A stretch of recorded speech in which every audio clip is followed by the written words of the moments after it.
ఇప్పుడు ఊపిరి పీల్చి బిగబట్టు. నెమ్మదిగా వదిలేయ్. ఓకే లే. నెమ్మదిగా ఇలా వచ్చి కూర్చో. ఏం లేదు, మామూలు కడుపు నొప్పే. ఈ టాబ్లెట్స్ 3 రోజులు వాడు. ఎలా వాడాలో ఇందులో రాశాను. Token number 29. టౌన్ డాక్టర్ భయపెట్టేశాడు, ఆపరేషన్ అది ఇదని.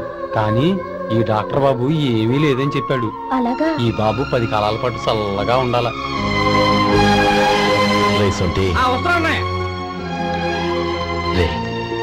భగవంతుడి దయ వల్ల తమ్ముడు హస్తవాసి మంచిదని అప్పుడే పేరొచ్చిందిరా. తమ్ముడిని దగ్గరుండి జాగ్రత్తగా చూసుకో. పని హడావుల్లో పడి వేళకి భోంచేయడము. అబ్బే అదే లేదన్నయ్య.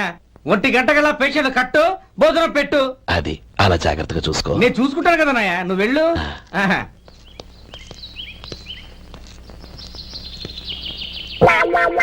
అయ్యో ఏంటయ్యా ఉంటున్నాడా ఈ దెబ్బలు? ఏదైనా యాక్సిడెంటా? అదేం కాదండి, మరి గోరు కొరికినందుకు ఎలక్ట్రిక్ స్తంభాన్ని కట్టేసి ఇలా రక్తం వచ్చేలా కొట్టారండి. ఊరు కొరికినందుకు ఎలక్ట్రిక్ స్తంభాన్ని కట్టేసి ఇంతలా కొడతారా? వాళ్ళతో మనుషులా రాక్షసులా? చాలా థ్యాంక్స్ అండి, కనీసం మీరైనా అర్థం చేసుకున్నారు. వాళ్ళు అర్థం చేసుకోలేదండి.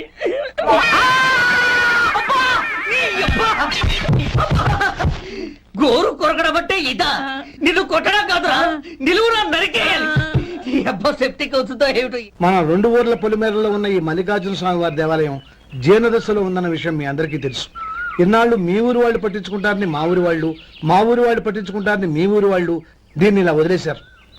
ఈ గుడి మీ ఊరికి ఎంత ముఖ్యమో మా ఊరికి అంతే ముఖ్యం. కాబట్టి మన ఇరు గ్రామ ప్రజలు కలిసి దాన్ని బాగు చేయించి కుంభాభిషేకం చేయించాలనే సదుద్దేశంతో ఒక కమిటీని ఏర్పాటు చేశాం. ఈ కమిటీలో 2 గ్రామాలకు సంబంధించిన ప్రముఖులు ఉన్నారు. కమిటీ ప్రెసిడెంట్ గా ఎవరిని ఎన్నుకోవాలనే విషయంలో శ్రీ గోపాలరావు గారి పేరు, శ్రీ లక్ష్మీపతి గారి పేరు పరిశీలనలోకి వచ్చాయి.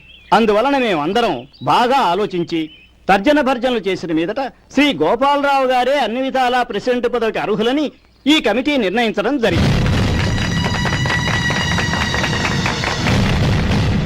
అంచేత ఈ ఉభయ గ్రామ ప్రజలు శ్రీ గోపాలరావు గారికి ఉదారంగా విరాళాలు అందజేసి ఈ శుభకార్యాన్ని జయప్రదం చేయవలసిందిగా కోరుతున్నాం. ఏంటి ఇంకా రాలేదా? ఏంటయ్యా టైం 10 అవుతోంది, బోర్డు మీద 10 గంటలను రాసింది. మీ డాక్టర్ ఇంకా రాలేదు. అసలు మీ డాక్టర్ కి టైం సెన్స్, పంక్చువాలిటీ ఏమైనా ఉన్నాయా? ఇంతకీ మీరెవరండి? నేను డాక్టర్ అమ్మని. ఓహో, మీరు డాక్టరేనా? డాక్టర్ అంటే డాక్టర్ని కాదయ్యా, డాక్టర్ని చేసుకోబోయేదానని అర్థం. అవును, నువ్వెవరు? నేను ఇక్కడ టోకన్ ఇస్తూ ఉంటానులేండి. తప్పుకోవయ్యా. అవును, నీ డాక్టర్ కి ఎవరో అన్నయ్య ఉన్నాడంట కదా, ఎలాంటోడు? ఎలాంటోడంటే అదేనయ్యా, చాలా కోపిస్తుంది విన్నాను. ఎందుకని అడుగుతున్నారు? ఎందుకంటా వెంటయ్యా, ఆ అన్నయ్య మాట వినగానే నీ డాక్టర్ గడగడా ఉనికిపోతాడు. అసలు డాక్టర్ చదివే తమ్ముణ్ణి అలా భయపెట్టచ్చా? తప్పు కదా? తప్పేనండి. కాని కాని నాకు మీ డాక్టర్ కి పెళ్ళవని ఆ అన్నయ్య సంగతి అప్పుడు చెప్తాను. ఏం చేస్తారండి? ఏం చేస్తానా, సంవత్సరం తిరగకుండానే కవల పిల్లల్ని కని వాళ్ళ అన్నయ్య చేతిలో పెడతాను. వాళ్ళకి 5 సంవత్సరాలు వచ్చేసరికి ఆయన్ని బాగా మొట్టికెళ్ళేస్తారు. అలా నా కసి తెచ్చుకుంటాను. ఈ డాక్టర్ ఎప్పుడు వస్తారో ఏంటో. అది సర్లే కాని నువ్వు పని చేయి. మీ డాక్టర్ రాగానే నేను వచ్చి వెళ్ళానని చెప్పు. నేను అంటే ఓ, నా పేరు చెప్పలేదు కదా, నందిని. ఏం చెప్తావు? అదేనండి, నందిని గారు వచ్చి వెళ్ళారు అని చెప్తాను. గుడ్, పైకి వస్తావు.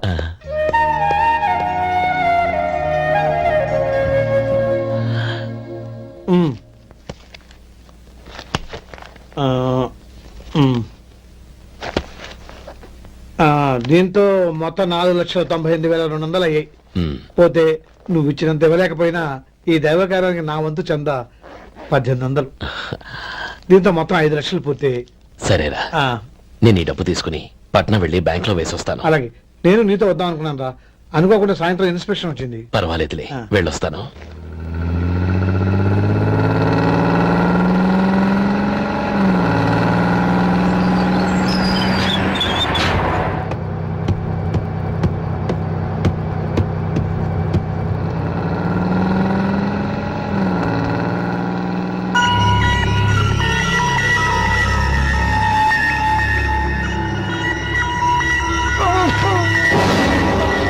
అయ్యో మూర్చ మూర్చ, బసాపండి బసాపండి. ఇదిగోండి తాళం చేతులు గుర్తి ఈ తాళాలు అతని చేతిలో పెట్టండి. వీటి వల్ల ప్రయోజనం లేదు. నాలుగు కలుసుకోకుండా పళ్ళ మధ్య పెట్టడానికి గట్టిగా అది ఉంటాయి పట్టి. ఇదిగో ఇది చూడండి.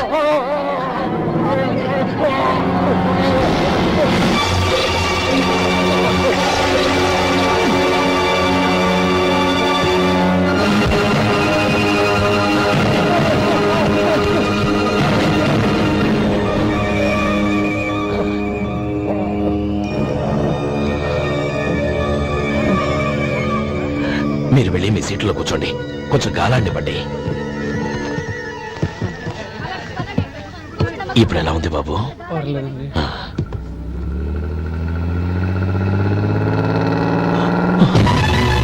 అయ్యో, నా బ్యాగ్ ఎవరైనా చూసారా?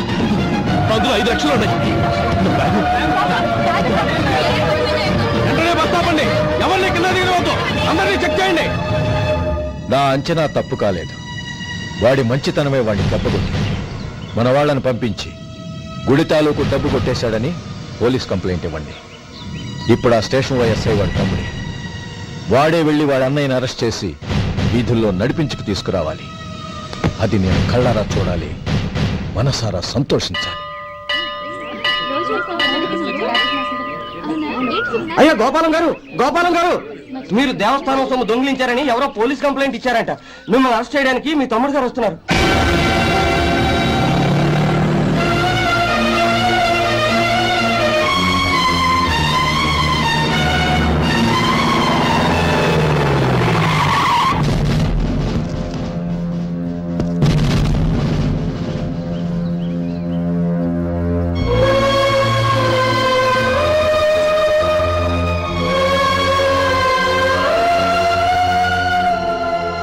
చూడు గోపి, ఎప్పుడు నువ్వు ఉద్యోగంలో చేరావో అప్పుడే తన పరానే తేడా మర్చిపోవాలి. నేరం చేసిన వాడు నీ తమ్ముడైనా అన్నైనా సరే శిక్షించాల్సిన బాధ్యత నీది. అదే నువ్వు నీ ఉద్యోగానికి ఇచ్చే గౌరవం.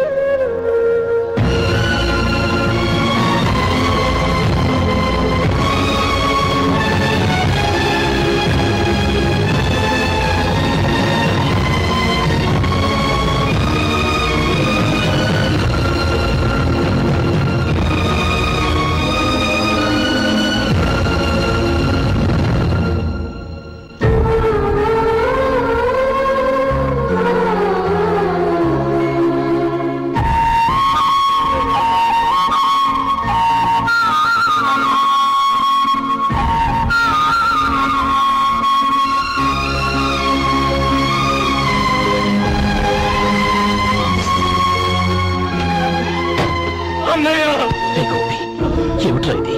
నన్ను క్షమించన్నయ్య.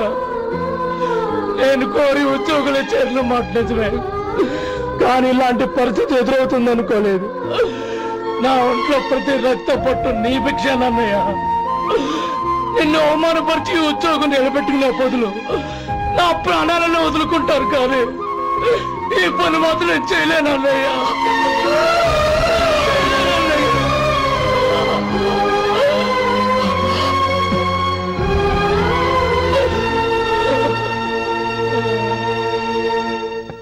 ఏరా, ఇన్నేళ్లు కష్టపడి సంపాదించిన ఉద్యోగానికి రాజీనామా చేస్తావా? కనీసం నీ పెళ్ళాం ఏమనుకుంటుందోనని ఆలోచించావా? ఇందులో అనుకోవడానికి ఏముంది మామగారు? ఎండనక వాననక కష్టపడి ఓ తండ్రి కంటే ఎక్కువగా ఇన్ని పెంచి పెద్ద చేశారు బావగారు. అలాంటి దేవుణ్ణి అరెస్ట్ చేసే ఆ ఉద్యోగం ఈయనకు అవసరం లేదు. బాగుంది. అన్నకు తగ్గ తమ్ముడు, తమ్ముడికి తగ్గ పెళ్ళాం. సరే, మీ ఇష్టం. నానమ్మ, అన్నయ్యడి. నమస్కారం అండి. ఓ, నువ్వా? రా కూర్చో. పర్వాలేదండి. ఏంటి ఇలా వచ్చావు? ఆ రోజు నా కంపెనీని మూసేయమన్నారు. ఇప్పుడు నేను మూసేయడానికి సిద్ధంగా ఉన్నాను. దానికి ప్రతిఫలంగా నాకు 5 లక్షలు కావాలి.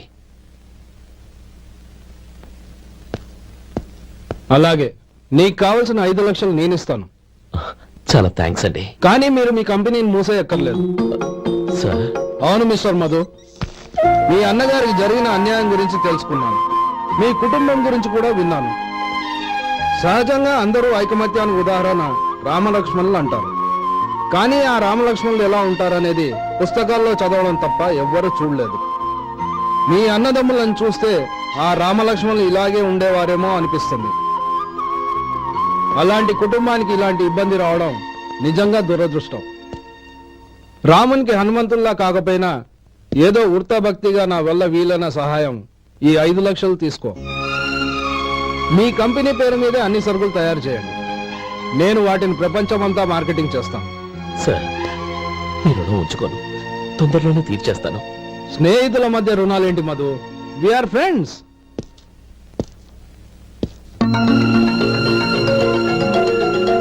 ఏంటో అక్కడ ఆగిపోయావు? రా. నువ్వు మీ అన్నయ్యని అరెస్ట్ చేయడానికి అట్టెళ్ళావు, ఆయన లొంగిపోవడానికి ఇటు వచ్చారు. అవును, యూనిఫామ్ చేత్తో పట్టుకొచ్చావేంటి? సార్ నేను రే, ఈ మాత్రం దానికే బెదిరిపోయి ఉద్యోగం వదులుకుంటావా? నువ్వు ఇలాంటివి ఎన్నో సమర్థవంతంగా ఎదుర్కోవాలి. నిన్ను నేను ఎస్పీగా చూడాలి. అది కాదన్నయ్య. ఇంకేం మాట్లాడుకో. ఇన్స్పెక్టర్ గారు, నన్ను లాకప్ లో పెట్టండి. ఆగండి సార్, ఆ డబ్బు ఎక్కడికి పోలేదు, నేనే తీసి జాగ్రత్త చేశాను. ఈ విషయం అన్నయ్యకి తెలియక బ్యాగులో డబ్బు కనబడకపోవడంతో అది పోయిందనుకున్నాడు. నేను పట్నం నుంచి వచ్చేసరికి జరిగిన గొడవంతా తెలిసిందే. రే మధు, జరిగిన దానికి నన్ను క్షమించనయ్యా. ఇంటికి వెళ్ళాక అన్ని వివరంగా చెప్తాను. సార్, ఇదిగోండి 5 లక్షలు. ఇది కమిటీ వాళ్ళకి అప్పగించి ఈ కేసు కొట్టేయండి సార్. భలే వాడివయ్యా, తీసినప్పుడు ఒక మాట ఆయనతో చెప్పుండొచ్చుగా. అనవసరంగా పెద్ద స్టేషన్ వరకు రప్పించావు. Sorry sir. అన్నయ్య, మీరింటికి వెళ్ళండి, నేను లెక్క అప్ప చెప్పేసి వస్తాను. వస్తానండి. అలాగే. ఎలా దెబ్బ కొట్టాలన్నా కుదరటం లేదు. అయినా వీళ్ళకు ఉన్న పళ్ళంగా 5 లక్షలు ఎలా వచ్చాయి? అదే బావా, నాకు అర్థం కావటం లేదు. నీకు అర్థమైతే ఆశ్చర్యపడాలి కానీ అర్థం కాకపోతే ఆశ్చర్యమే ఉంది. Useless fellow.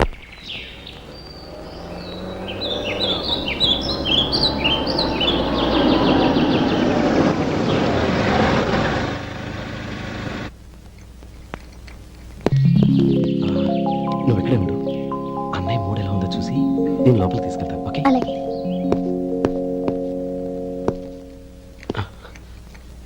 అన్నయ్య, ఏంట్రా? నేను చాలా రోజుల నుంచి నీకు విషయం చెప్తున్నాను, గుర్తుందా? ఏ విషయం? అదే అన్నయ్య, నేను ఓ అమ్మాయిని ఓ అమ్మాయిని లవ్. ఓహో, లవ్ చేస్తున్నావా? ఆ విషయం నువ్వు నాకెప్పుడు చెప్పావురా? ఊళ్ళో అందరూ అనుకుంటుంటే నేను విన్నాను.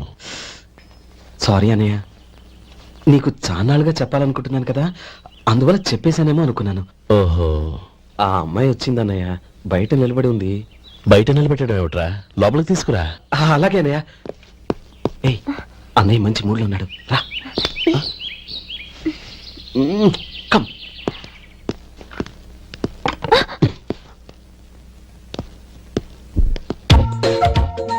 ఎందుకంటావేంటయ్యా? ఆ అన్నయ్య మాట వినగానే మీ డాక్టర్ గడగడ వణికిపోతాడు. అసలు డాక్టర్ చదివే తమ్ముడిని అలా భయపెట్టచ్చా? తప్పు కదా?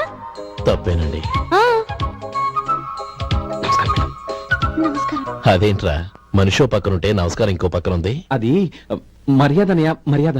ఆహా, అవును, నీ పేరేంటమ్మా? నందిని. ఆ నందిని. నందిని అన్నయ్య. ఏ, ఆ ముక్క తను చెప్పలేదా? పెద్దలంటే మహాగౌరవం అన్నయ్య. మేమిద్దరు ఇంత క్లోజ్ ఫ్రెండ్స్ కదా, ఆయన నాతో కూడా ఎక్కువ మాట్లాడదు ఓహో, కదా. నాకు మీ డాక్టర్కి పెళ్ళవని, అప్పుడు అన్నయ్య సంగతి చెప్తాను. ఏం చేస్తానండి? ఏం చేస్తానా? సంవత్సరం తిరగకుండానే కవల పిల్లల్ని కని వాళ్ళ అన్నయ్య చేతిలో పెడతాను. వాళ్ళకి 5 సంవత్సరాలు వచ్చేసరికి ఆయన్ని బాగా ముట్టిగాలేస్తారు. అవును, అమ్మాయి మొహం చూడకుండా నిర్ణయంలా తీసుకోనరా? తలెత్తు. ఏం చెప్తా? అదేనండి, నందిని గారు వచ్చి వెళ్ళారని చెప్తాను. గుడ్, పైకొస్తావు. ఈయన మీ అన్నయ్య? అవును. నందిని, ఏమైంది? ఎందుకు ఏడుస్తున్నావ్? ఈయన మీ అన్నయ్యని తెలియక తెలియక హాస్పిటల్ దగ్గర మర్యాద లేకుండా దురుసుగా మాట్లాడాను. ఆయన ఈ పెళ్లి తప్పుకోరు. ఊరుకో, అలాంటి చిన్న చిన్న విషయాల్ని మా అన్నయ్య పట్టించుకోడు. అయినా నేను కన్విన్స్ చేస్తాను కదా. ఆయనకంత అవమానం జరిగాక ఎందుకు కన్విన్స్ అవుతారు? చూడు, నువ్వు వేరే పెళ్లి చేసుకొని నీకు పుట్టబోయే బిడ్డకు నా పేరు పెట్టుకో. ఏంటమ్మా? నేనే నుయ్యగుయ్య చూసుకుంటాను. అదిగో ఆ చూపు చూడు, ఆ చూపు ఒకలా ఉంది. ఖచ్చితంగా ఆయన పెళ్లి ఒప్పుకో. నందిని, నా మాట విను ప్లీజ్. నందిని, రే శేఖర్, ఆ అమ్మాయి చెప్పింది నిజమే. తనని ఎప్పుడైతే హాస్పిటల్ దగ్గర చూశానో అప్పుడే నేను నిర్ణయానికి వచ్చేసాను. విన్నావా విన్నావా నేను చెప్పానుగా ఆయన ఆల్రెడీ ఓ నిర్ణయానికి వచ్చేసారట. ఇక నేను వెళ్తాను. అలాగే వెళ్ళు.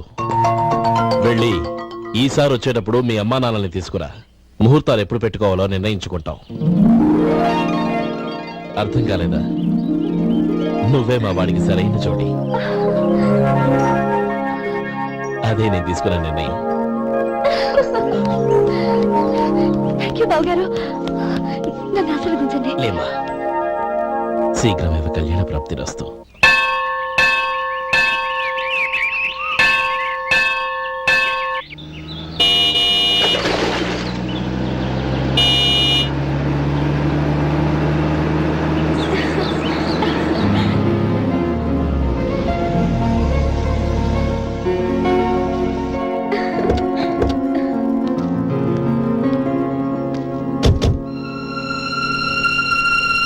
రామ్మా.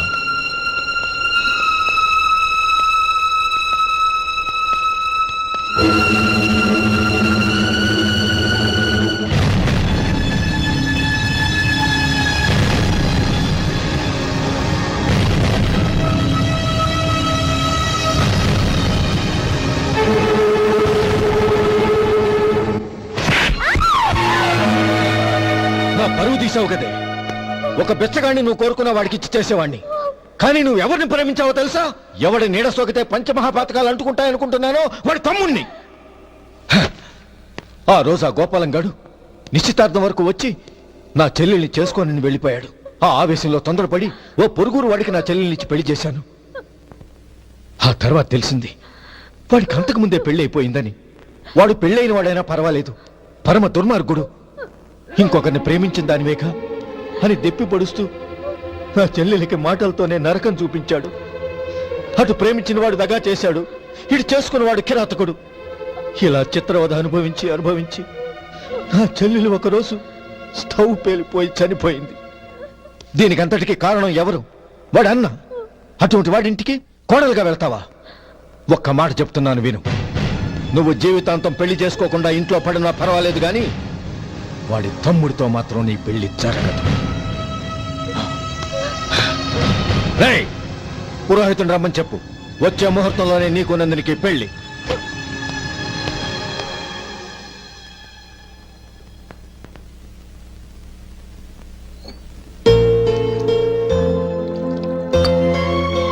ఒరే, అదేంట్రా ఒక ముద్దైనా తినకుండా చేయగడిగేశావు?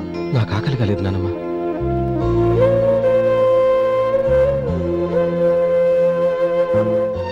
ఆ అమ్మాయి చాలా మంచిది, చదువుకున్న పిల్ల, మనందరికీ బాగా నచ్చింది. కానీ ఆ లక్ష్మీపతి గారి గురించి ఆలోచిస్తేనే నాకు భయం వేస్తోంది. వాడు మన కుటుంబం ఎప్పుడెప్పుడు విడిపోతుందా అని ఎదురు చూస్తున్నాడు. అన్నయ్య, ఆ అమ్మాయే కాదు, ఈ ప్రపంచంలో మన కుటుంబం కంటే నాకేది ఎక్కువ కాదు. ఆ పెళ్లి గురించి నేను మర్చిపోయాను, మీరు మర్చిపోండి.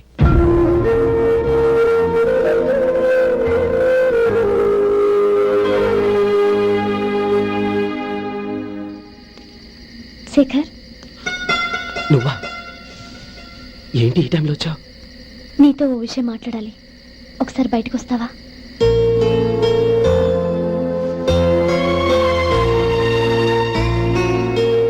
ఏంటి సూట్ కేసుతో వచ్చావు? శేఖర్, మా నాన్న నాకు వేరే పెళ్లి చేయాలని చూస్తున్నాడు. అందుకే నేను నిర్ణయానికి వచ్చాను. మన ఇద్దరం ఎక్కడికైనా పారిపోదాం. చూడు నందిని, ఈ టైంలో నిన్ను నన్ను మా అన్నయ్య చూసాడంటే బాగోదు. నువ్వు వెళ్ళిపో. అన్నయ్య అన్నయ్య అన్నయ్య, ఎప్పుడు మీ అన్నయ్య మాటేనా? నీకు నేను ముఖ్యమా, మీ అన్నయ్య ముఖ్యమా? నాకు మా అన్నయ్య ముఖ్యం. శేఖర్, నీ గుండెల మీద చేయి వేసుకొని చెప్పు, నన్ను మర్చిపోయిన సుఖంగా ఉండగలవా? అది నాకు తెలియదు, కానీ మా అన్నయ్యకు తలవంపులు తెచ్చి ఖచ్చితంగా నేను మనశ్శాంతితో ఉండలేను. నా పరిస్థితి అర్థం చేసుకో. దయచేసి మీ నాన్న చూసిన సంబంధం చేసుకుని సుఖంగా ఉంటుంది.